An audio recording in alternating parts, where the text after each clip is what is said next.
Previously on board Thunderchild 2, we had the 4 drive units and surface piercing propellers fully checked and serviced. We redesigned, manufactured and installed the main engine seawater scoops, conducted successful sea trials, and after departing Monaco on a 692 nautical mile journey around Corsica, Sardinia and back to Monaco, we set a new provisional record. We now pick up the following day as we are docked at the Monaco Yacht Club conducting some repairs and making a few adjustments. So, for surface drives at low speed, we have air being forced down from outside vents to create cavitation to allow the props to be aerated to be able to run at higher speeds and lower water resistance on them. And so what's happened? The tube has just become disconnected on the port side outer surface drive, so we're just trying to put the cavitation tube back on. Right, and now we've got Ben down here also doing repairs. Ben, can you explain to us what's happening? What's happened? Yeah, we've just got a trim, drive trim sensor was broken. One of the bolts have sheared here, and this is basically our trim for the drives. So when we lower and raise the drives up, it's attached to here. So it was obviously giving us slightly spurious messages. Because it was dangling. Yeah. And remember guys, if you're looking to charter or purchase a yacht anywhere in the world, or you're looking for charter and yacht management, then get in contact with our team at Mortlock Yachts. The team are now ready and prepared to attempt our new challenge by setting a record from Monaco to Malta. We're expecting 1 fuel stop. We got Ben doing the first watch, I'll do the second watch, and you're doing 2 to 5. 2 till 5. Look at the sunrise, mate. Sunrise. Sunrise. This 605 nautical mile journey sees us cross from Monaco to Corsica, down the west coast of the island before heading through the Straits of Bonifacio, down the east coast of Sardinia, down past the west coast of Sicily, and finally across the finish line in Malta. We passed the start line at around 8 PM local time with calm seas and a great 24-hour weather forecast. As we bring the 4 Caterpillar engines up to 2000 RPM, we reach our cruising speed and settle in for our journey. First on watch is Ben, and later that evening, I get up as a third lookout as we come through the Straits of Bonifacio at over 35 knots just after 1 o'clock in the morning. Right, update, current time, 4:15 local.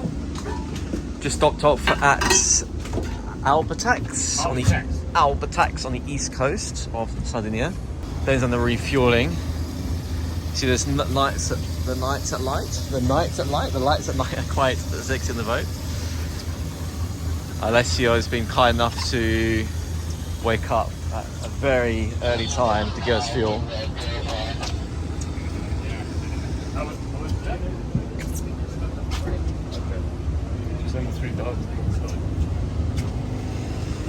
So far been pretty good. We hit the Straits of Bonifacio, it's about 1 in the morning, 38 knots. Never thought I'd say that. It's pretty good. And then towards the end we managed to reach about 41, 42 knots. Obviously as we burn fuel, it reduced the weight of the boat, get high up on the foil, engage the second gear, send it. And then from here it should be, theoretically, straight to Malta. And then coffee. Nick's on the coffee station. A barista going here. The barista's going, got the cappuccinos going. Conditions are ideal, calm, no winds. So yeah, all hunky-dory. Once we completed bunkering, we released the lines and continued onwards with our journey. Now with Sicily on our left, we spotted a number of fishing vessels towing fish farms, so we had to be extra cautious. In this area, we must also be careful of possible vessels adrift coming from the North African coast. It's always better to get as much sleep as you can whilst the conditions are calm, as it's very hard to get good rest if the conditions are choppy. After burning through enough fuel and we've reached around 37 knots cruising speed, it's time to kick her into second gear. With second gear engaged, she picks up her speed to over 40 knots as we head towards the finish line in Malta. With Ben at the wheel and the UIM officials on standby, we cross the finish line with a time of 18 hours and 59 minutes.